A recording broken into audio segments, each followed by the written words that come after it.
del pueblo, el pecado del pueblo. Y eso había que hacerlo anualmente. Tenían que matar un cordero y derramar sangre.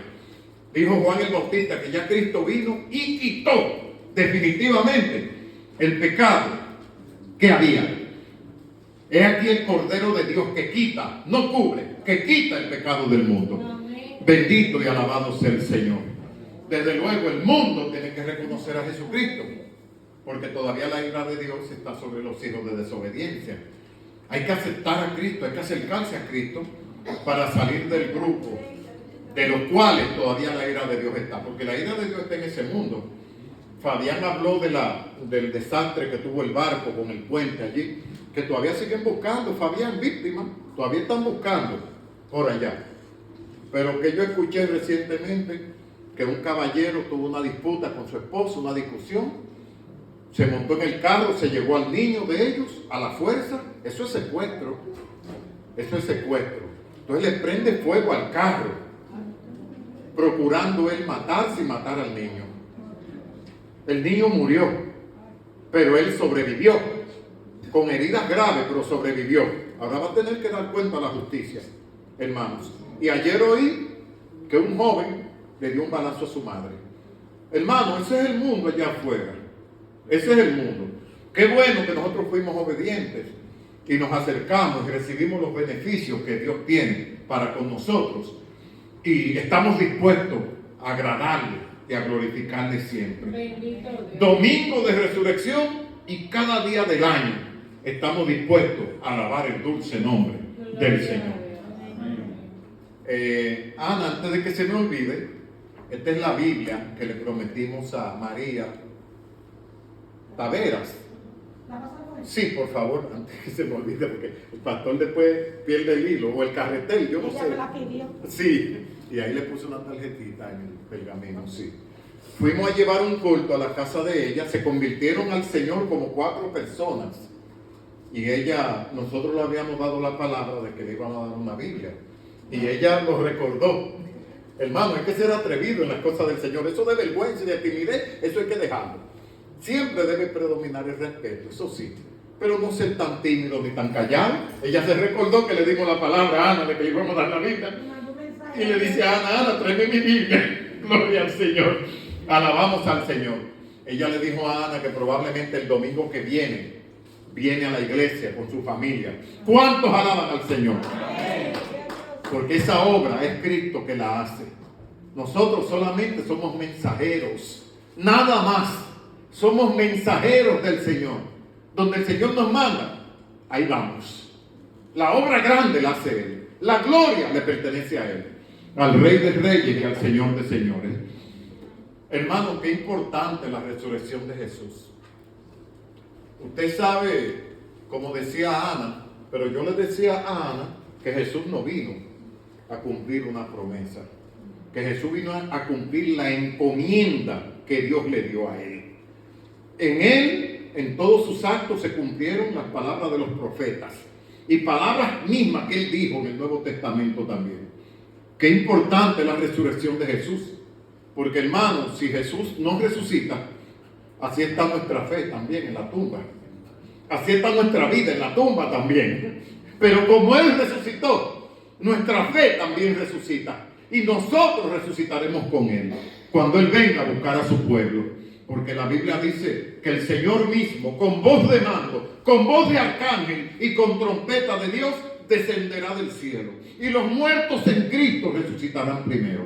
Luego nosotros, los que aún estamos vivos, seremos levantados juntamente con ellos en las nubes para estar con el Señor siempre, siempre con el Señor. Hombres y mujeres transformados ya por el poder de Cristo. Bendito y alabado sea el nombre del Señor. Una bienvenida a toda la iglesia, hermanos, en esta preciosa tarde. Un día que el Señor preparó, sí, para celebrar la resurrección de Cristo, porque mire cómo está. Hace un sol radiante. Bendito sea Cristo para siempre. Queremos también saludar a la madre de Fabián, que la vemos por aquí. Un saludo especial para usted y una cordial bienvenida. Que el Señor le multiplique las bendiciones que tiene para usted. Nos honra con la presencia suya por aquí. Gloria al Señor. Saludamos a Mabel también. Mabel, no veo a Sara por ahí. Sí, vi a Naila. Nancy, celebramos contigo tu cumpleaños también. No te apures, que tu promesa te la llevaremos más tarde, allá al lado. La promesa de Dios están ahí, todavía no se han ido. Ahí están. Gloria al Señor. Rosa, te saludamos también. Rosa Lazárraga, hermanos. Yo quiero que ustedes la amen, la quieran, la respalden. Ya esa muchacha está dando aquí testimonio en la iglesia. Vino por primera vez el domingo. Y ella me dijo en estos días, pastor, si hay un decreto divino de que yo voy para la iglesia, yo voy para la iglesia. Y mire, hermano, he estado aquí desde el domingo que se convirtió, que llegó a la iglesia, se reconcilió, vino a su escuela bíblica. Me está testificando a mí, y yo espero que sea un testimonio para todos nosotros, un ejemplo, usted sabe, de diligencia. Muchas cosas pueden esperar en esta vida, muchas cosas, pero la gloria, el servicio a Dios y el testimonio, esas son cosas que tienen que siempre estar a flor de piel. Bendito sea el Señor. Así es que una bienvenida para todos, nos gozamos. Vemos a Johansi, vemos una joven al lado tuyo, quisiéramos saber su nombre. ¿Cómo? Naipili. Raipili, amén. Raipili, ya lo sé. Raipili. No, el pastor es un problema, ¿sabe, Raipili? Pero después que me lo aprendo, como dijo el filósofo. Una bienvenida cordial, que te sientas a gusto con nosotros en la casa del Señor. Yo me imagino que fue Johansi que te extendió la invitación. Ella es tu hermana. Oh, aleluya, mira qué bueno. Bueno, bienvenida a la familia de la fe, aquí, y siéntete como en la casa del Señor, que es nuestro Padre Celestial. Me gozo mucho con el testimonio de Berenice y Orlando. Están paridos los dos. Usted ve a Orlando así, pero Orlando se le sale. Lo que pasa es que Orlando es como los hombres. Embarazado, Dios mío. Embarazado. Sí, sorry, pero no me tire nada. No me tire una cita tampoco. Fue un error. Están embarazados los dos. Así que yo quiero que ellos entiendan, hermano, que ya ese niño ellos lo van a compartir. Que ese niño que viene por ahí, o niña, no es de ellos, es mitad de ellos y mitad de la iglesia. Ese niño es de esta familia de la iglesia, como lo es Sarai, como lo es Naila, el hijo de Juliet, que está allá en Texas, que nació aquí. Ese es hijo de la iglesia, hermanos. Y sigamos orando para que Berenice tenga su proceso normal, y que la mano de Dios esté ahí. ¿Usted sabe? Que esté ahí. El Espíritu se posó sobre María cuando concibió del Espíritu Santo, y nosotros confiamos que ese mismo Espíritu esté con ella en todo este proceso. Gloria a Dios. Y me da mucho gusto saber, hermano, que Fabián está teniendo cada vez más desenvolvimiento en las cosas del Señor. Me agrada verlo. La práctica, hermano, es lo que hace realmente al líder. La práctica, la dedicación. Gloria al Señor. Así es que, hermanos, sin más preámbulo, espero que no se me olvide nada hoy. Alabado sea Jesús.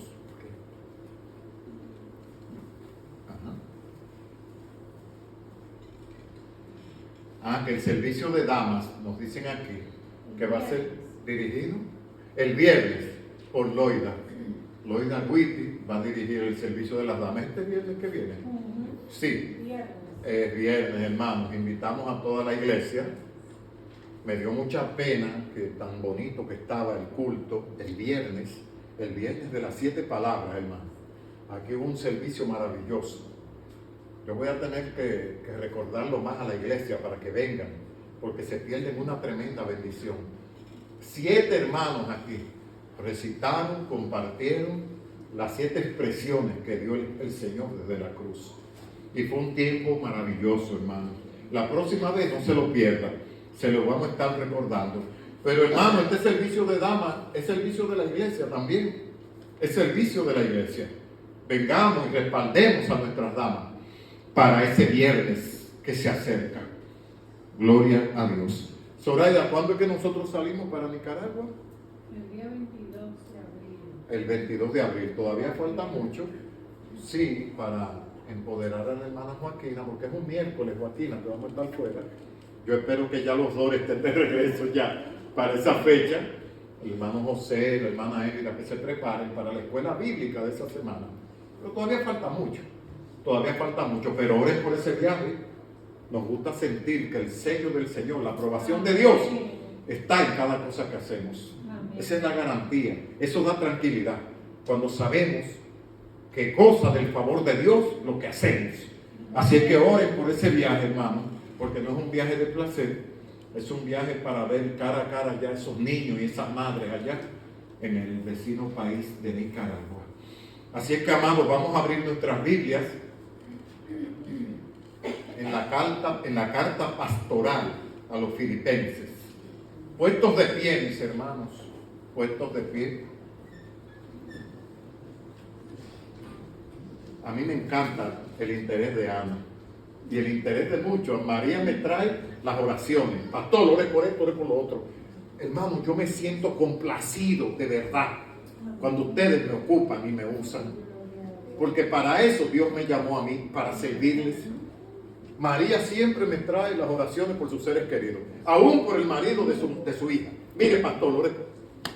Hermano, eso es convicción, porque el poder es de Dios.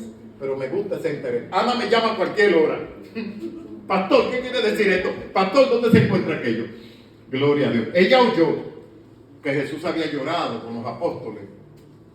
Y yo le dije a ella que es probable que Jesús haya llorado en algún momento con los apóstoles, porque Jesús también tenía sentimientos. Pero que en la Biblia, en el Nuevo Testamento, solamente se registra 2 veces, literalmente o textualmente, que Jesús lloró. Y fue con la ocasión de San Juan capítulo 11, cuando la muerte de Lázaro. Que Jesús llegó y vio a los judíos llorando y consolando a las hermanas de Lázaro. Jesús se sintió conmovido y la Biblia dice que lloró. Luego en Lucas 19, Jesús miró la ciudad y Jesús sintió el desprecio que hicieron por él. El esperado Mesías, no lo reconocieron. Y la Biblia dice textualmente, y Jesús lloró. Oh Jerusalén, no conociste el día de tu visitación. He aquí tú vas a ser echada a tierra y tus mujeres van a ser asesinadas por tus enemigos. Juicio de parte de Dios por no haber recibido al Mesías. Pero 2 veces, hermano, en el Antiguo Testamento, si mal no recuerdo, en el Nuevo Testamento, sí, gracias, que Jesús lloró. Y me gusta el interés de Ana. Averigüen y pregúntenme. El que no pregunta no crece, hermanos. El que no pregunta ni se interesa, se queda así pequeño en las cosas de la Biblia. Acompáñenme a Filipenses capítulo 3. Usted va a ver que tiene la característica de una carta pastoral. Sí, y el tema, el gran beneficio de la resurrección y los padecimientos de Cristo. Uno dirá, pero pastor, ¿cómo es eso posible? Pero esa es la gran ironía, que de la muerte de Cristo y de sus padecimientos, nosotros somos vencedores. Es la gran ironía. Jesús vino a poner este mundo de cabeza. Jesús vino a enseñarnos que las cosas de valor sin Él no tienen ningún valor. Y las cosas que no tenían valor en Él sí tienen un gran valor. Alabado sea el Señor. Pablo dijo, miremos las cosas que no se ven, porque todo lo que se ve es temporal, pero lo que no se ve, eso es eterno, decía el apóstol Pablo. Hermano, el gran beneficio de la resurrección y los padecimientos de Cristo. Acompáñenme en Filipenses, capítulo 3, versículos del 1 al 11. Y la palabra del Señor dice así. Yo le voy a pedir a Zoraida Valerio que nos ponga en las manos del Señor, para que el Señor nos dirija y nos dé siempre de su temor mientras compartimos la palabra. Por lo demás, hermanos, gozaos en el Señor. A mí no me es molesto el escribiros las mismas cosas, y para vosotros es seguro. Guardaos de los perros, guardaos de los malos obreros, guardaos de los mutiladores del cuerpo. Porque nosotros somos la circuncisión, los que en espíritu servimos a Dios y nos gloriamos en Cristo Jesús, no teniendo confianza en la carne, aunque yo tengo también de qué confiar en la carne. Si alguno piensa que tiene de qué confiar en la carne, yo más, circuncidado al 8º día, del linaje de Israel, de la tribu de Benjamín, hebreos de hebreos, en cuanto a la ley, fariseo, en cuanto a celo, perseguidor de la iglesia, en cuanto a la justicia, que es en la ley, irreprensible. Pero cuántas cosas eran para mi ganancia, las he estimado como pérdida por amor de Cristo. Y ciertamente aún estimo todas las cosas como pérdida por la excelencia del conocimiento de Cristo Jesús, mi Señor, por amor del cual lo he perdido todo y lo tengo por basura para ganar a Cristo y ser hallado en Él, no teniendo mi propia justicia, que es por la ley, sino la que es por la fe en Cristo, la justicia que es de Dios por la fe, a fin de conocerle y el poder de su resurrección y la participación de sus padecimientos, llegando a ser semejante a Él en su muerte, si en alguna manera llegase a la resurrección de entre los muertos. Zoraida, Valerio, llévanos al Padre en oración. Gracias, Señor. Gracias, Padre, por nosotros poder estar presentes aquí en esta tarde, precisamente el día de la resurrección de nuestro Padre. Señor, ponle palabra al pastor, Señor, que Dios nos bendiga a cada uno y ponle la palabra precisa al pastor para nosotros alimentarnos con su palabra a través de Dios. En el nombre poderoso de Jesús. Amén. Pueden tomar asiento, hermanos, pónganse cómodos. Qué bueno. Se ve muy florecida la iglesia y yo los felicito. Felicito a Ana por ese reporte de escuela bíblica. Créanme, hermanos, créanme, los estudios bíblicos casi las iglesias no le están dando importancia. La instrucción bíblica es tan importante como el mensaje del domingo. Créanme, créanme. Cristo dijo: y conoceréis la verdad, y la verdad os libertará. No la verdad que dice la sociedad, no la verdad que dice la tradición, no la verdad que a mí me enseñaron, la verdad de la Biblia. Juan 8:32. El que no se instruye no puede ser libre. Es cautivo. ¿Cautivo de qué? De manipulaciones, de hombres corruptos que quieren guiarnos por donde no se debe. Pero cuando usted está, o yo, bien parado en las Sagradas Escrituras, usted dice: no, lo que está diciendo ese líder no es correcto. O sí, está hablando de parte de Dios y de parte de las Sagradas Escrituras. Pero hay que instruirse, hermano. De ahí la palabra de Ana de venir a la escuela bíblica. No se pierdan una escuela bíblica, hermano, porque es fundamental. Esta es una de las cartas pastorales del apóstol Pablo a los filipenses. Y en un contexto general, Pablo y Silas iniciaron esta obra en la ciudad de Filipo. Por eso es que la carta se llama Filipenses, el libro, porque la ciudad se llamaba Filipo. Por tanto, los que vivían allá en Filipo se le llaman filipenses, como reza el nombre del libro, Filipenses. Y Pablo y Silas fundaron la iglesia allí. Y usted dirá: pero pastor, ¿y dónde está esa información? Bueno, esa información está en el capítulo 16 del libro de los Hechos. Dice que mientras Pablo y Silas estaban allá en la ciudad de Filipos, Pablo expulsó un espíritu de adivinación que tenía una niña. Una muchacha iba detrás de ellos adivinando y adivinando. Tenía un espíritu de adivinación. Y Pablo lo expulsó en el nombre de Jesús. Los dueños de la niña, enojados porque dejaron de percibir ganancias, ellos vivían de eso, de la adivinación de la niña. Ellos se lucraban. Ellos eran que recibían esa ganancia. Pero al Pablo expulsar el espíritu de adivinación, los dueños de la niña se enojaron. Entonces denunciaron a Pablo y a Silas. Búsquenlo en el capítulo 16 del libro de los Hechos. Se enojaron de tal manera que fueron donde los magistrados donde las autoridades, y denunciaron a Pablo y a Silas. 3 cosas pasaron ahí con estos misioneros del Señor. Fueron metidos en la cárcel más profunda, dice la palabra. Fueron azotados y fueron asegurados sus pies con cepos. Ahí, como si fueran los criminales más grandes, fíjense. Por hacer bien, eso dice la palabra, que pasó con Pablo y Silas. En lo más profundo de la prisión lo pusieron. Los azotaron y le aseguraron sus pies en el cepo, para que no haya posibilidad de que se escape.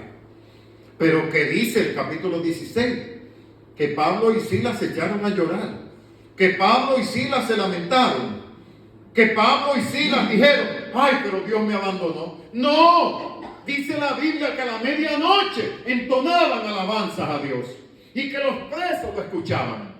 Bendito y alabado sea Cristo.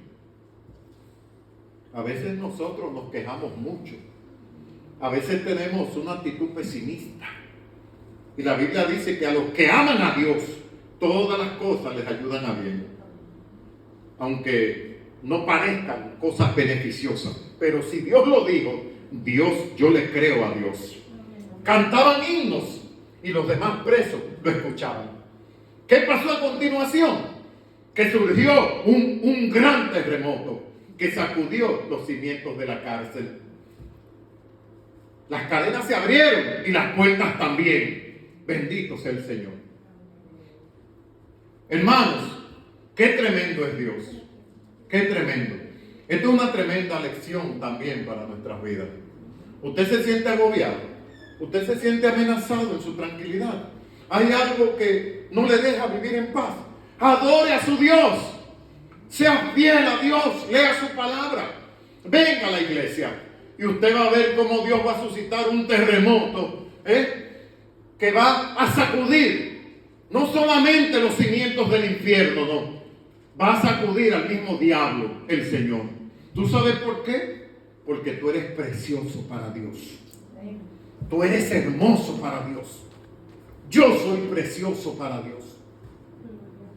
Dice a continuación que el carcelero se sintió mal porque creía que los prisioneros iban a escapar. Los soldados romanos tenían que responder por el prisionero. Si se le escapaba un prisionero, ellos tenían que pagar la misma condena de esos prisioneros. Pablo dijo, no te hagas ningún mal, que todos estamos aquí. Teniendo la oportunidad de escapar, no se fueron, se quedaron allí. Y ese carcelero, al ver ese acto de Pablo, que le salvó la vida, porque ya se iba a suicidar el hombre, Pablo prácticamente le salvó la vida.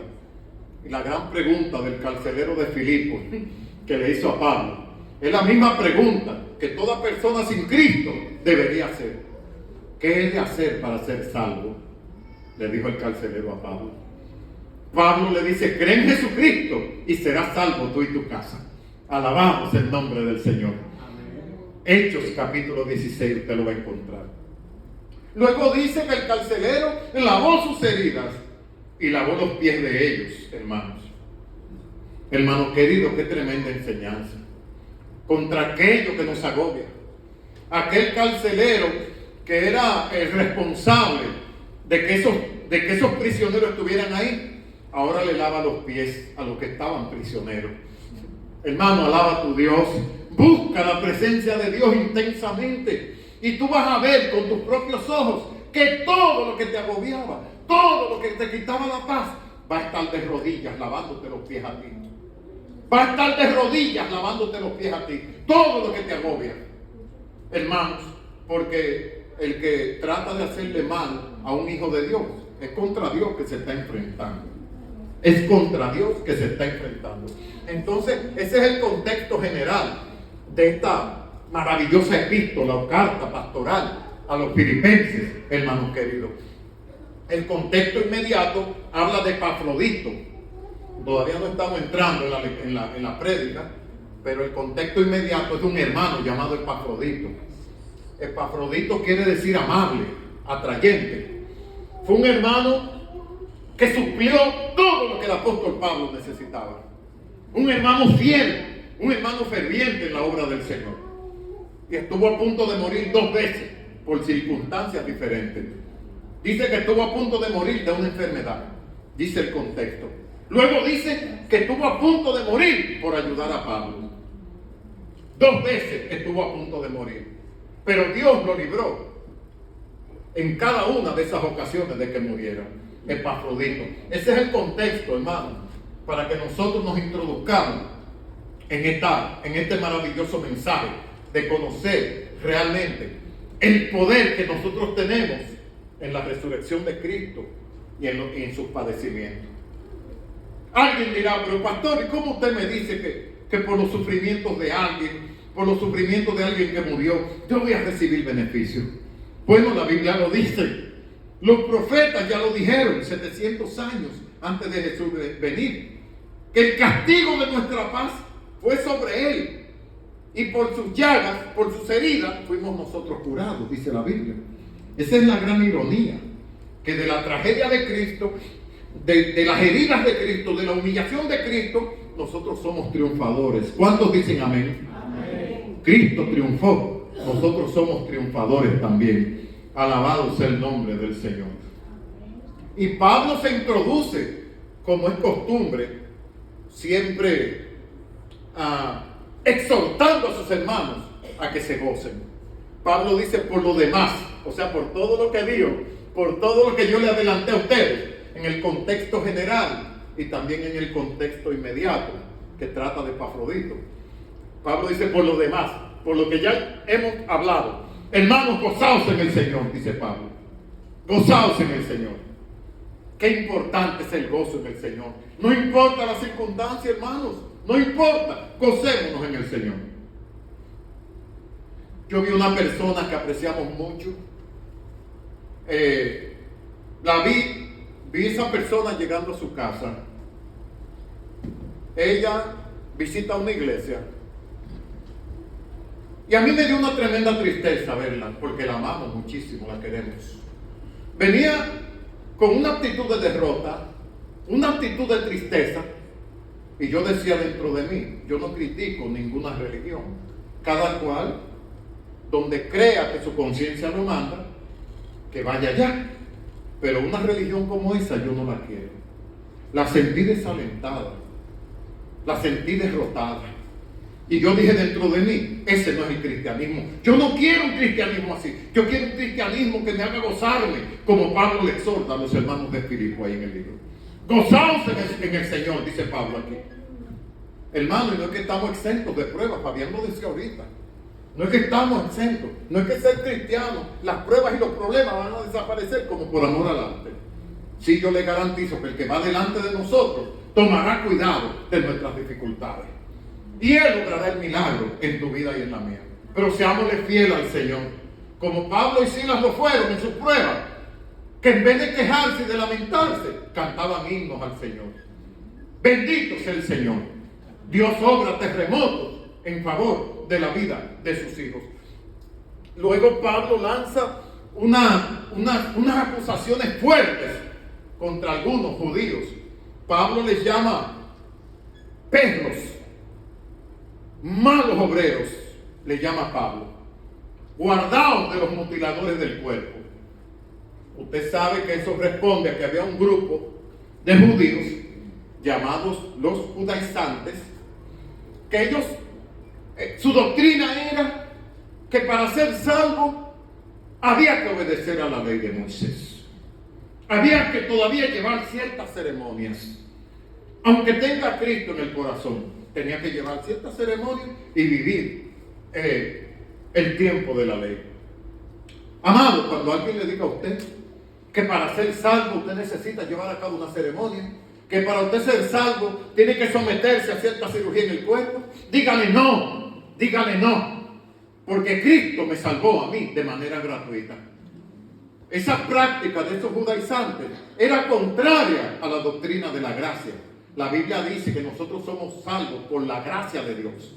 Dios no demanda nada de nosotros, solamente que confesemos nuestro pecado y nos arrepintamos delante del Señor. Es lo único.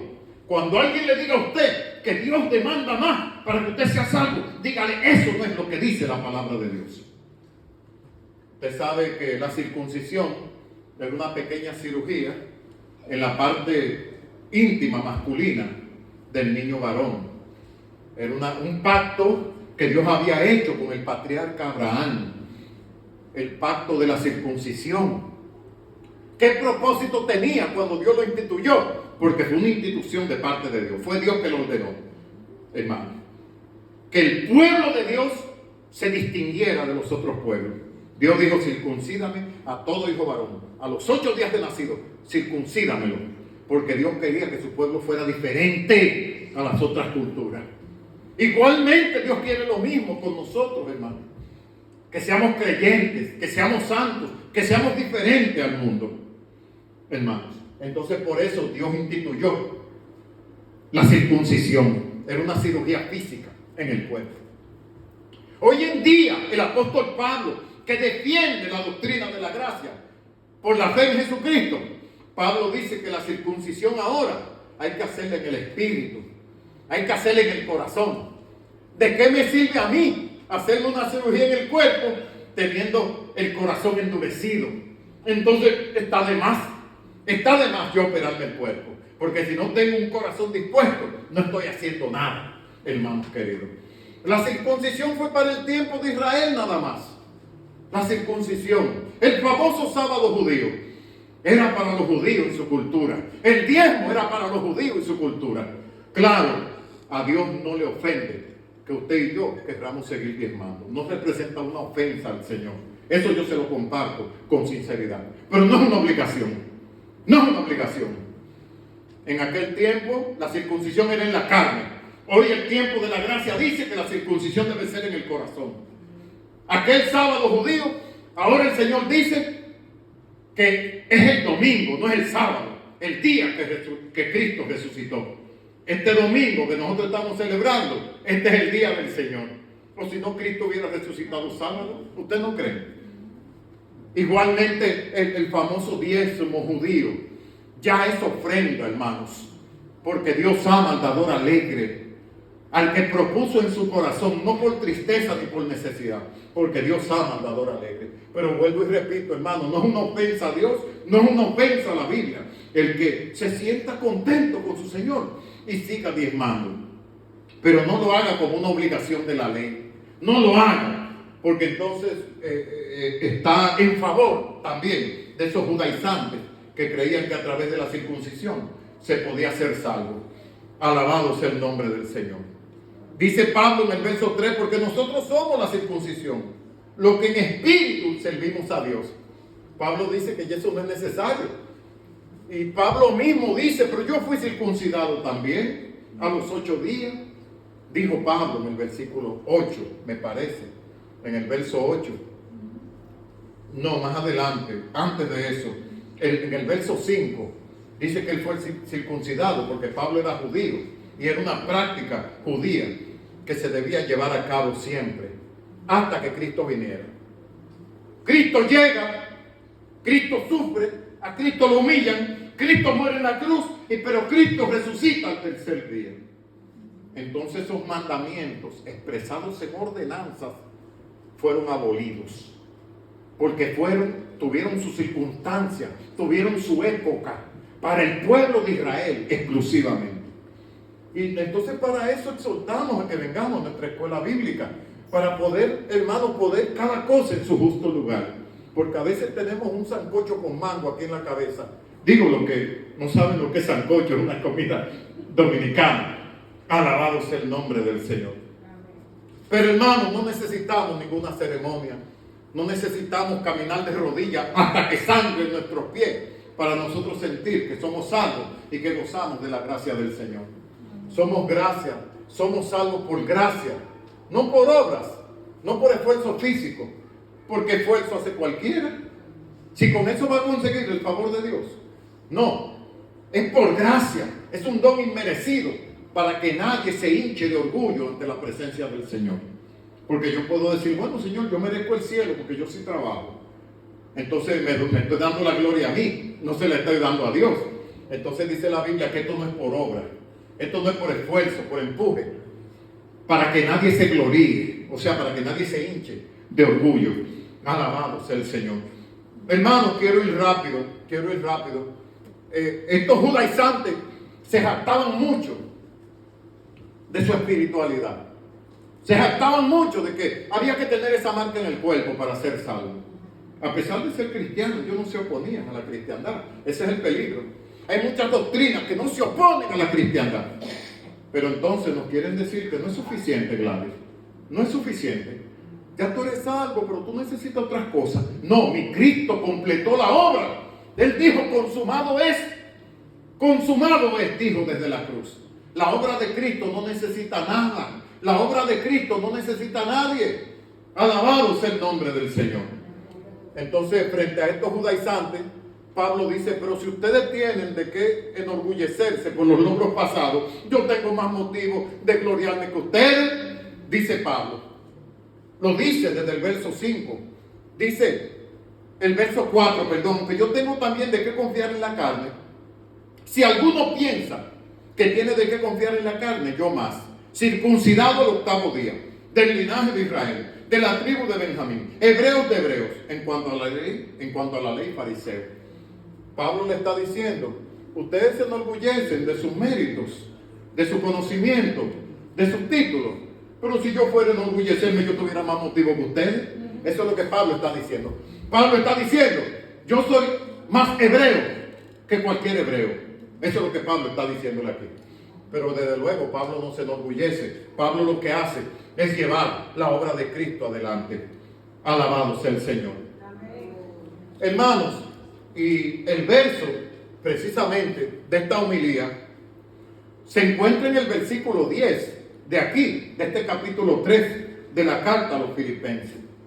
Dice, a fin de conocerle y el poder de su resurrección y la participación de sus padecimientos, llegando a ser semejante a él en su muerte.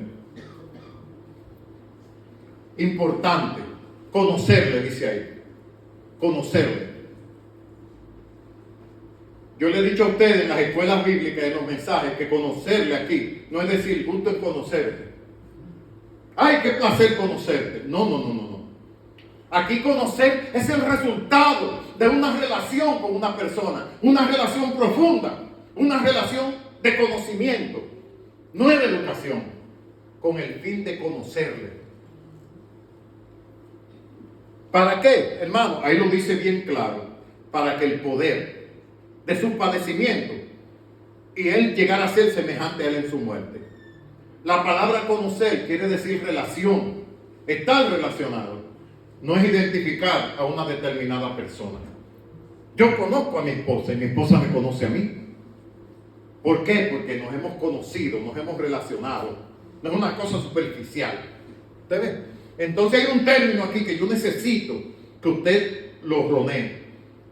Es poderoso, hermano, el término conocer. El poder de la resurrección también. Pero y la participación de sus padecimientos. Es muy importante que usted anote esa frase. La participación de sus sufrimientos. Usted sabe que participación, eso es koinonía, eso es comunión, eso es compañerismo. Lo que nosotros tenemos en la iglesia, eso es koinonía. Cuando nos reunimos, eso es koinonía, eso es compañerismo. No podemos decir que tenemos compañerismo con Cristo si no tenemos compañerismo con nuestros hermanos. Eso es absurdo.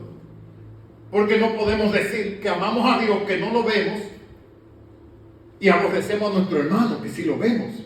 ¿Te entiendes? Es aquí que se demuestra el amor de Dios, no es en el cielo allá, es aquí. Entonces, la participación, dice Pablo aquí, una raíz griega, koinonía, comunión, compañerismo.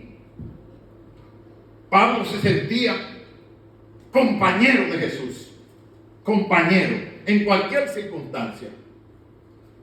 Usted ve que una pareja cuando está frente a un ministro que se van a casar, ¿cuáles son las promesas que hace la pareja? La esposa o el esposo que están a punto de casarse. Son novios, todos son prometidos todavía.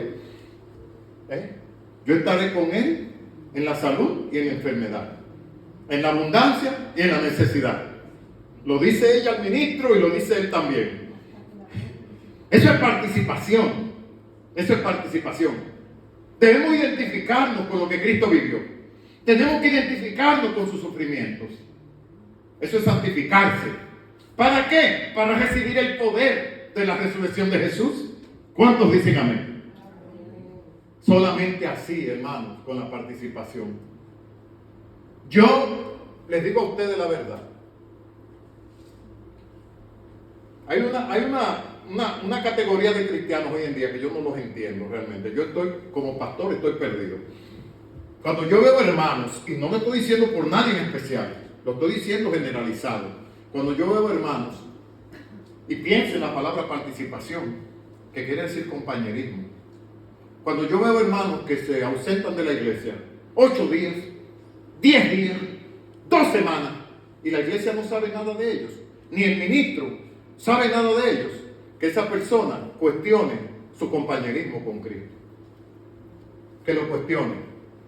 Porque hermanos, somos una familia. O yo me ausento de Zoraida 6 días sin ella saber de mí, 8 días, y de mi hijo, ¿verdad que es absurdo? Pues mire, esta sangre es la que nos va a llevar al cielo. La sangre de Cristo es la que nos va a llevar. No los vínculos sanguíneos con la familia, al menos que hagan la pregunta que hizo el carcelero de Filipo: ¿qué he de hacer para ser salvo? Es la familia de la fe, hermano, que va para el cielo. Entonces me preocupa ese tipo de cristiano que usted dice, pero ¿dónde está? ¿Estará bien? ¿Estará mal?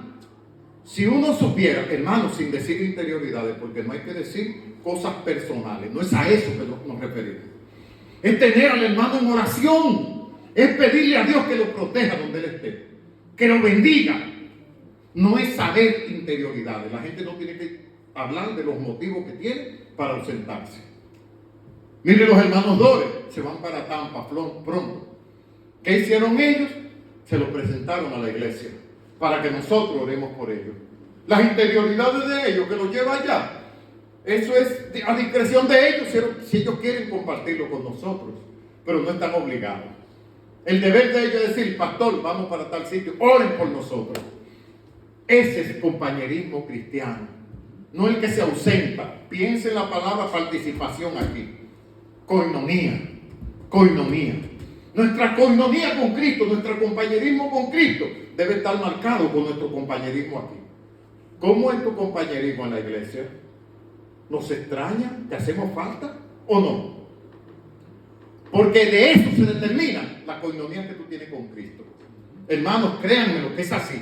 Y hay suficiente prueba bíblica. El amor de Dios se prueba aquí primero. Es aquí que se prueba, para que entonces dé su resultado allá, delante de la presencia del Señor. Participación, koinonía. Nosotros también vamos a salir de viaje próximamente, el mes que viene. ¿Qué yo quiero? Que mis hermanos sepan para dónde yo voy, que mis hermanos oren por mí, que mis hermanos oren para que Dios quite los obstáculos del camino y nosotros podamos ser de bendición para donde vamos. Hermano, participación, dice Pablo. Mientras más participamos con la familia de la fe, con la iglesia, pero haciendo ¿qué, pastor? Reuniéndote, leyendo la palabra de Dios, en oración, hermano, en oración. Entonces, hermano, estaremos viviendo los padecimientos de Cristo y estaremos nutriéndonos del poder de su resurrección también. Pero no es algo automático. Hay que crear hábitos, hermanos queridos, hay que crear hábitos. Hay que crear hábitos. Yo no les invito a ustedes a que vengan para yo jactarme y decir: la iglesia bíblica, Jesucristo el Redentor, tiene un montón de gente ocupando sillas. La iglesia donde nosotros sí se llena. No, hermano, yo lo que quiero es tu salvación. Yo lo que quiero es tu crecimiento. Yo lo que quiero es que tú recibas el poder de los padecimientos de Cristo en tu vida. Y el poder de su resurrección sea una realidad en ti también. Pablo se sentía tan identificado con Cristo como cuando uno promete frente a un ministro: estaré con ella en la salud y en la enfermedad. Estaré con ella en la pobreza y en la abundancia. Ustedes lo han oído eso, ¿verdad? En los matrimonios. Ustedes lo han oído. Uno lo promete frente a un ministro. Eso es lo que se llama participación. que es el resultado de una relación apasionada con nuestro Cristo que murió en la cruz del Calvario. Por eso yo veía a aquella persona muy amada por nosotros venir de la iglesia donde ella va a mí así. Yo dije, yo no quiero un cristianismo así, porque si eso es viniendo de allá, ¿y cómo sería cuando ella fue para allá entonces? Con una actitud, la pobre, de derrota, de cansancio, de hastío. La Biblia dice que nosotros somos renovados en el poder del Señor. La Biblia lo dice.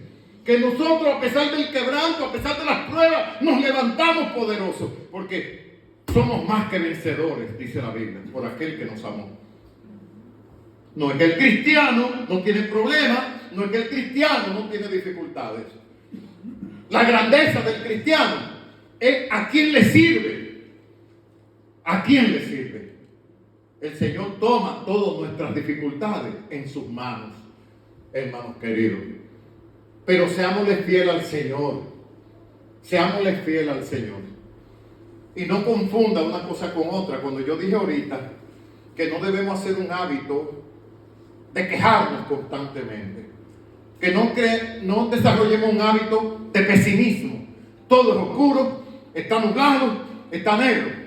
Eso no tiene nada que ver con la asistencia del pastor. El pastor nunca se cansará de compartir con usted las pruebas por las cuales usted esté pasando. No confunda una cosa con la otra. No. Yo me refiero a que no se eche una carga que ya Cristo le quitó. ¿Cuántos dicen amén? Cristo dijo, mi carga es fácil y ligera, dijo el Señor. Aprendan de mí que soy manso y humilde de corazón, hermanos queridos. Entonces, tenemos que asumir el poder. Y usted verá, hermano, usted verá. Recuérdense que ese carcelero de Filipo custodiaba a los prisioneros allí para que no se escaparan. Él era el que estaba armado, él era el que estaba a cargo de la prisión. ¿Qué pasó cuando el Señor envía el terremoto? Que ese hombre se iba a quitar la vida. Después, el que tenía el arma y la autoridad le está lavando los pies a los discípulos. Tome esa enseñanza para usted, hermano querido. Dios está dispuesto a poner de rodillas delante de ti todo lo que te aflige. Pero tenemos que llenarnos del poder, de los padecimientos de Cristo y su resurrección también, para poder decir, no, Señor, si tú triunfaste, yo también triunfaré. Alabado sea el nombre del Señor. Nosotros somos triunfadores. Y ya para concluir, usted sabe una curiosidad, que Satanás mismo es un servidor de Dios. Satanás, sin darse cuenta, Satanás colaboró para que el plan de Dios se lleve a cabo. Porque Satanás fue el que incentivó mucho la mente de esos sumos sacerdotes allá para que Cristo sea crucificado. Satanás, sin darse cuenta, ese ignorante es un servidor de Dios, es un mensajero de Dios. Porque Dios lo usó a él sin él darse cuenta. Es un tonto. Satanás es un tonto. Dios lo usó. Y a lo mejor Satanás, cuando vio a Cristo en una cruz débil, deshidratado, a lo mejor él dijo, yo triunfé, ya yo gané. No sabiendo que la victoria de Cristo y de los cristianos se realizó allí en la cruz del Calvario. Bendito sea el Señor. ¿Por qué? Porque el Señor resucitó. Porque el Señor resucitó. Entonces, hermanos, vivamos y actuemos conforme al poder de los padecimientos de Cristo y de su resurrección también. Yo le he dicho a hermanos, sin hablar de nadie, en la iglesia donde tú no estás creciendo, en la iglesia donde tú te desalientas en vez de recibir fortaleza, deje esa iglesia. Aún sea esta, hermanos, aún sea esta. Yo no estoy recibiendo el poder del Señor. Señor, ilumíname, quiero irme a otra iglesia. Hay hermanos que me han llamado de otras iglesias queriendo que yo hable en sentido personal. Yo, no. Yo no estoy para señalar a nadie. No, que este líder hace esto, no. Yo no quiero hablar de nadie. Yo solamente te digo, querido hermano, que en una iglesia donde yo no esté creciendo, en una iglesia donde yo no esté recibiendo el poder de Dios, yo no me quedo ahí, hermanos. Porque ¿cuál es el uso? ¿Cuál es el uso? Yo vengo a la iglesia a llenarme del poder, a nutrirme del compañerismo de los hermanos. Gloria al Señor. Entonces, hermano, que el Señor nos bendiga en esta tarde. Aprovechemos a plenitud, hermanos, identificarnos con los padecimientos y recibir el poder de la resurrección del Señor. Ya para terminar, me llama la atención que Cristo, cuando resucita ya, con toda atribución divina ya, Jesús no va donde aquellos que le hicieron daño. Fíjense en eso. Jesús no va donde Pilato a decirle, mira, sinvergüenza, aquí estoy yo, dáñame ahora, golpéame. No lo hizo. Jesús no fue donde los principales sacerdotes allá, que dijeron, crucifícale. Jesús no dijo, mira, ahora estoy aquí, me voy a desquitar. Jesús no fue donde ninguno de ellos. ¿Dónde fue Jesús? A donde sus discípulos, a donde las mujeres, María Magdalena, Pedro. Alabado sea el nombre del Señor. Porque al Señor no le interesan venganzas ni desquite. El Señor podía haberlo hecho, pero ese no era el plan de Dios. Porque la Biblia dice, mía es la venganza, dice el Señor. Yo pagaré el precio. Si tu enemigo tiene hambre, dale de comer. Si tu enemigo tiene sed, dale de beber. Porque haciendo esto, acumulas fuego sobre su cabeza. La comida y la bebida es el servicio, aun al que nos odia. Porque la Biblia nos dice que amemos a nuestros enemigos. ¿Usted sabía eso? Que el Señor nos bendiga, hermanos. Y el mejor deseo que tengo para ti es que absorbas el poder de los padecimientos de Cristo y de su resurrección. Y tú digas, no, si Cristo triunfó, no hay adversidad, no hay prueba, no hay tristeza que me impida servirle y glorificar a ese Dios. Puestos de pie, mis hermanos, puestos de pie. Pablo dice al final, si en alguna manera llegase a la resurrección de entre los muertos. Pablo no está dudando de la resurrección de entre los muertos.